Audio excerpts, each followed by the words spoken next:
My name is Kaylee Castaneda. This is SPCE 638, and I will do my staff training on cultural humility in ABA. So, the purpose of this training is to introduce the concept of cultural humility in an ABA clinic setting. Cultural humility promotes trust and rapport with the clients, caregivers, other staff, and stakeholders. It'll prevent miscommunication when it comes to implementing culture into your interventions, and it also aligns with the BACB ethics code. By the end of this training, you'll be able to define cultural humility, apply it in an ABA clinic setting, recognize any of your personal biases, and you'll be able to implement these tools that are culturally responsive to clients and caregivers. So, what is cultural humility? Cultural humility is being open to learning about other people's cultures, backgrounds, beliefs, and values. This just means that you will respect any different cultures or values that the parents have, whether it's religion or their family dynamic or just their normal traditions. How to practice. So we will be asking questions without making assumptions. Just because we know where they are from does not mean that they'll specifically follow that culture, or just because they speak other languages, that doesn't mean that they don't know English, or you might have to bring in a translator if they don't understand what you are saying in English. We'll be using culturally relevant reinforcers, and you go into this thinking, what do I need to learn about this family's values? And say you do say something that is incorrect about their culture and they give you feedback and they kind of feel disrespected, that's whenever you have to admit your mistakes, do further research, so that way you go into this in the most respectful way possible. This is a cultural identity map that I created earlier this semester.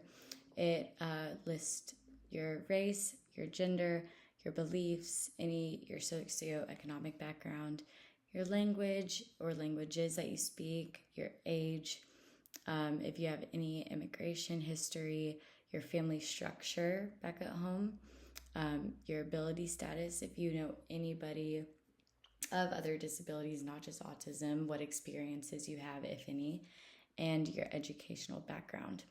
One way to start practicing cultural humility is to think about our own identities first. So this is a tool to reflect on your own identity.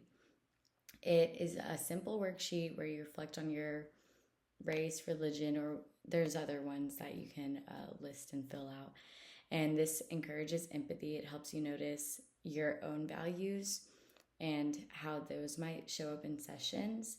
And it kind of lets you put yourself in their shoes. Okay, if this is how my culture identity map is filled out, how would I like to be approached? How would I want my values to be used in the ABA clinic setting for my hypothetical child? It builds understanding with the clients and their families. It lets you get to know them. You're going to continue to do research. You're going to continue to see other cultures and backgrounds that you have never even heard of.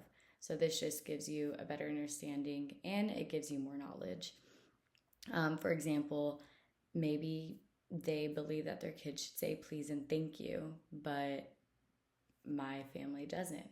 So this tool just reminds you that anything, so even little things like please and thank you, can be really put into place into your plan, and it helps them realize that it truly is an individualized plan for your client, their child.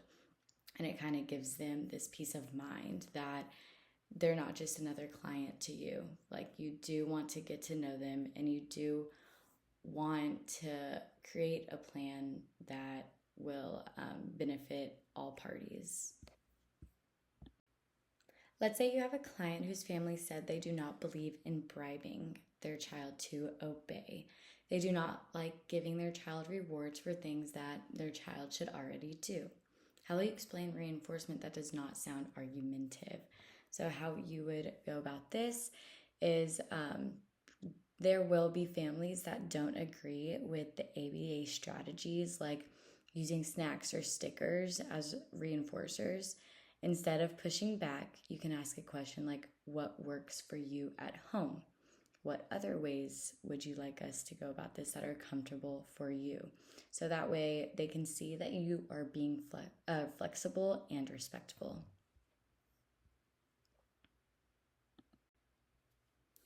In conclusion, cultural humility helps us be better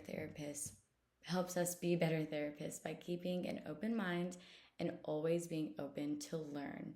This is very important for the families because they already probably have gone through other clinics or schools or doctors, and they, like, some cultures are a little bit more strict, so they probably are going to ask you a lot of hard-hitting questions. They're going to ask you how you will be implementing these. So just coming in there with an open mind gives them that trust, like, okay, they truly will do what is best for my child. Working with families from many different backgrounds, it's important to take time to listen, respect, and reflect. Again, ask open-ended questions, do not assume, listen to what they want, and it will be difficult at times to implement what they want. And so we will have to do a lot of research and go about this the most respectful way. And this also gives you time to reflect on maybe other past experiences that you had, and you're like, oh, wait, I just did this. I can also implement it with this other similar child. This leads to better outcomes for our clients, and it gains trust from those you work with, whether it's the client, stakeholder, caregiver, or your other RBTs, because they will also come from other backgrounds.